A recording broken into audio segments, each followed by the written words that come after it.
পাহাড় অশান্ত করার নতুন ষড়যন্ত্রে ইউপিডিএফ। টার্গেট আসন্ন জাতীয় নির্বাচন। পার্বত্য চট্টগ্রাম প্রাকৃতিক সৌন্দর্যের আড়ালে আবারও ঘনীভূত হচ্ছে অশান্তির কালো মেঘ। এবার লক্ষ্য আসন্ন জাতীয় সংসদ নির্বাচন। অভিযোগ উঠেছে বিচ্ছিন্নতাবাদী সংগঠন ইউপিডিএফ পাহাড়কে অস্থিতিশীল গড়ে তোলার এক ভয়ঙ্কর পরিকল্পনা আঁটছে। খাসজমি নিয়ে মিথ্যাচার, অস্ত্র ও প্রশিক্ষণ আড়াল করার কৌশল। খাগড়াছড়ি ও রাঙামাটির সীমানায় অবস্থিত দুর্গম বর্মাছড়ি এলাকাটি দুর্গম হওয়ায় দীর্ঘকাল ধরে একে অপকর্মের নিরাপদ দুর্গ হিসাবে ব্যবহার করছে ইউপিডিএফ। সম্প্রতি গুইমারা ও লক্ষ্মীছড়িতে চালানো সব অরাজকতার নিয়ন্ত্রণ কেন্দ্র ছিল এই বর্মাছড়ি। এই সন্ত্রাসী কার্যক্রম রুখতে এবং জনগণের নিরাপত্তা নিশ্চিত করতে নিরাপত্তা বাহিনী সেখানে একটি অস্থায়ী ক্যাম্প বা টিওবি স্থাপনের সিদ্ধান্ত নেয়। আইনগতভাবে সেনাবাহিনী দেশের যে কোনো স্থানে অস্থায়ী ক্যাম্প করতে পারলেও ইউপিডিএফ বিষয়টিকে পার্বত্য চুক্তির লঙ্ঘন বলে অপপ্রচার চালায়।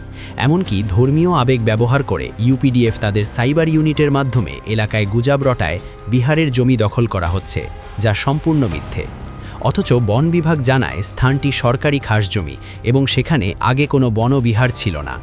ইউপিডিএফ কৌশলে সাধারণ পাহাড়িদের ব্যবহার করে নিরাপত্তা বাহিনীর বিরুদ্ধে প্রতিরোধ গড়ে তুলতে চায়, যাতে তাদের অস্ত্র ব্যবসা ও প্রশিক্ষণ কার্যক্রম বাধাগ্রস্ত না হয়। অশান্তির নেপথ্যে অবৈধ অস্ত্রের চালান।